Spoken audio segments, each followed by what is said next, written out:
Édition 10, 10 minutes pour revenir sur les faits saillants de l'actualité, du lundi au vendredi, tous les matins et tous les soirs entre 10h et 10h10 sur la télévision nationale d'Haïti.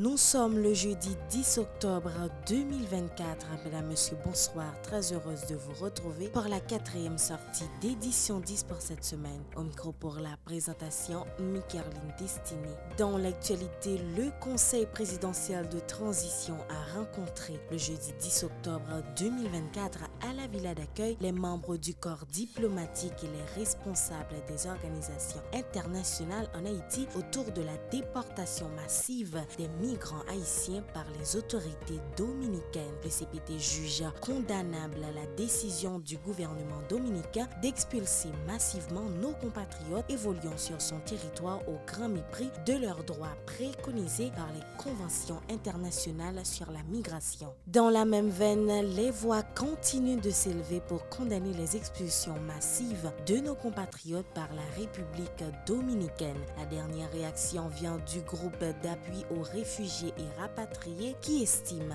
inacceptable la décision du gouvernement dominicain d'orchestrer ces déportations en dehors de toutes les normes en matière de migration. L'Organisation de défense des droits des migrants se prononce en faveur du respect des protocoles d'accord et des conventions internationales sur les questions migratoires.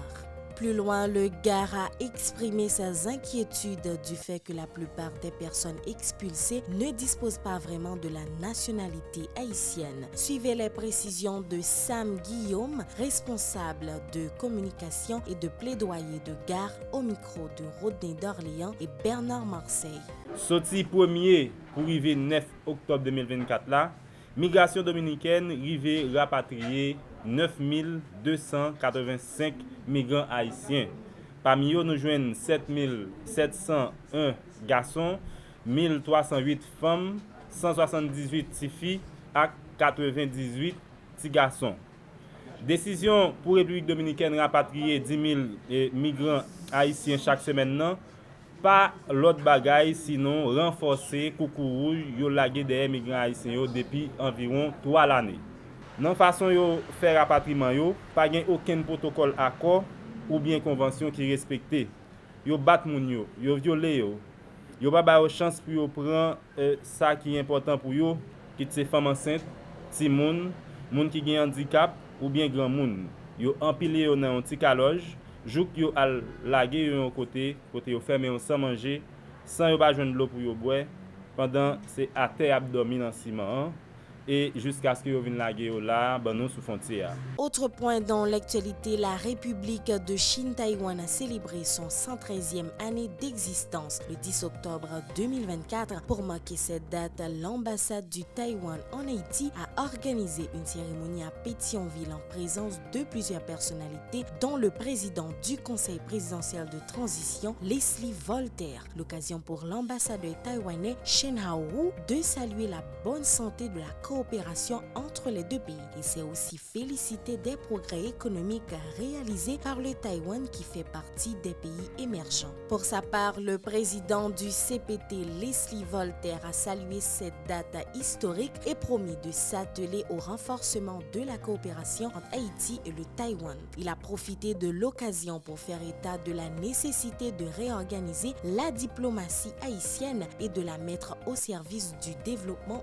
du pays. Falande Delphin et Bernard Marseille nous présentent un extrait. Nos projets de coopération couvrent plus de 70% des départements et s'étendent au domaine de l'énergie, de la santé publique, de la jeunesse, de l'éducation, de la formation professionnelle, de l'agriculture et de l'irrigation, avec une attention particulière à l'énergie renouvelable. Haïti se trouve à un moment crucial de son histoire. Il est impératif d'inverser la tendance et de tracer la voie vers un avenir meilleur. J'ai la responsabilité, et je compte l'assumer, par tous les moyens que les lois du pays mettent à ma disposition, de servir les Haïtiens en détresse, particulièrement les trop nombreuses victimes de l'insécurité vers lesquelles mes plus sincères pensées vont en ce moment. À ces compatriotes meurtris par le désespoir et l'inquiétude, qu'ils se trouvent en Haïti ou à l'étranger, je fais le serment de mobiliser au mieux les partenaires internationaux pour supporter les efforts de l'État pour rétablir l'ordre et la sécurité sur tous les coins du territoire. Toujours dans l'actualité, clôture ce 10 octobre de la semaine de la sécurité sociale organisée par le ministère des Affaires sociales et du Travail de concert avec d'autres organismes publics à Pétionville. Le premier ministre AI, Maître Carlos Hercule, a notamment fait le déplacement pour l'occasion. Les autorités en ont profité pour célébrer les 75 ans depuis l'implantation de la sécurité sociale en Haïti. Dans ses propos, Maître Carlos Hercule a insisté sur l'impérieuse nécessité de modifier la loi sur la sécurité sociale en vue de l'adapter à la réalité du pays. De son côté, le responsable du MAST, Georges Wilbert Franck, a appelé à la collaboration de toutes les structures concernées dans le cadre des efforts visant la transformation du système de sécurité sociale en Haïti. Suivez un extrait au micro de Fedner Confident et Fleury Jean. Le ministère des Affaires sociales et du Travail a décidé de vous associer à cette célébration dans le souci de vous sensibiliser sur l'immensité de la tâche à accomplir et vous impliquer en amont aux efforts de la redynamisation de notre système de protection sociale caractérisé par la désuétude des dispositifs existants. Je veux profiter de cette occasion pour exprimer ma gratitude et mes remerciements aux directrices générales, aux directeurs généraux de toutes les institutions du système de protection sociale. Le chef de gouvernement a décidé d'encourager le ministre des Affaires sociales et du Travail à réaliser cet événement en vue de porter le peuple haïtien en général et les élites sociales et économiques en particulier à mesurer les efforts à consentir pour redynamiser les dispositifs de prise en charge des problèmes sociaux en Haïti. Le gouvernement entend mettre en branle un train de réforme, y compris la révision de nos lois sociales qui remonte à plus de 60 ans.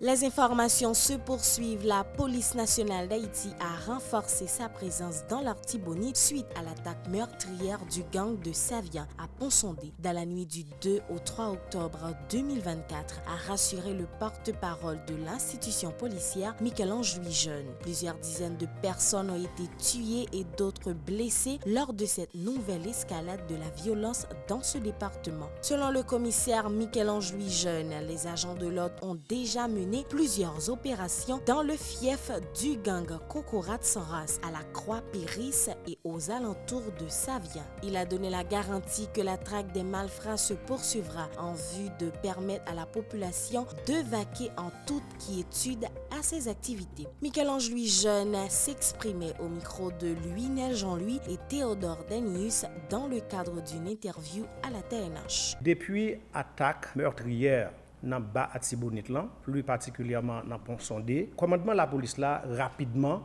et te prend des dispositions pour différentes unités spécialisées et corps d'élite anti-gangio te arrivé dans le département. Le moins ce que nous sommes capables de dire pour l'instant, le département est sous contrôle la police. Il y a des opérations qui commencent à mener, notamment dans le fief foyer gang Kokorat sans race qui est dans la Croix-Péris et notamment aux environs de Savien. Il y a des progressions qui commencent à faire jusqu'à ce que l'unité arrive dans l'espace pour neutraliser les bandits.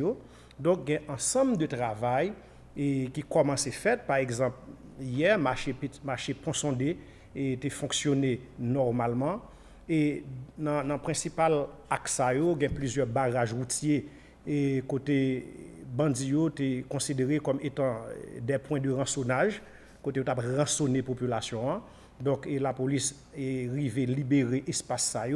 Maintenant, la police a continué à progresser jusqu'à ce qu'il arrive dans le fief grand foyer Gangsa pour arriver à la population un nouveau souffle. Sur les réseaux sociaux, les viral, côté Bandio a montré que il y a un char qui a boulé. Côté Bandio a montré qu'il y a un policier, à la fois policier étranger et policier national, qui mourit. Nous voulons dire, opinion publique là, pas ni char dans le cadre d'opération que la police a mené dans l'Artibonite depuis arrivé à minute, m'a parlé là, pas ni char qui boulé, pas ni policier kenyan qui mourit, pas ni policier haïtien qui mourit.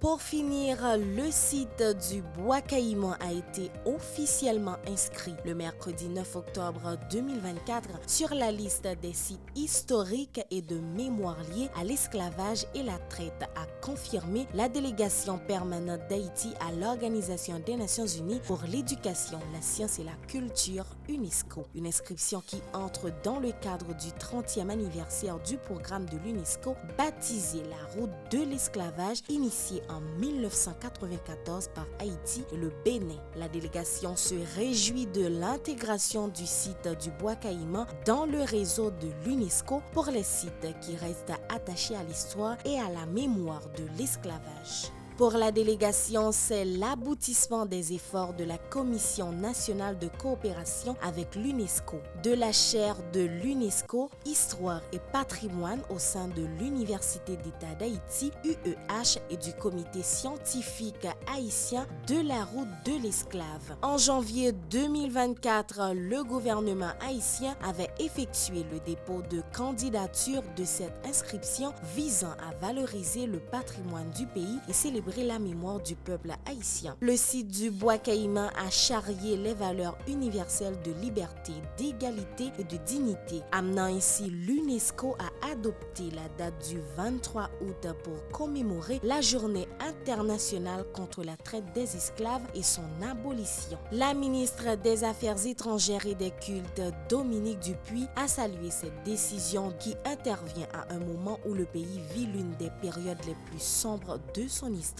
Pour elle, Bois Caïman est là pour nous rappeler notre identité de peuple dont la force est basée sur l'unité. Bois Caïman est le premier site haïtien à être inscrit dans ce registre mondial, a fait remarquer la ministre Dominique Dupuis. Voilà, c'est ici que s'achève ce numéro d'édition 10. Merci d'avoir été des nôtres. Au revoir et à demain pour une nouvelle sortie. Édition 10, 10 minutes pour revenir sur les faits saillants de l'actualité, du lundi au vendredi, tous les matins et tous les soirs entre 10h et 10h10 sur la télévision nationale d'Haïti.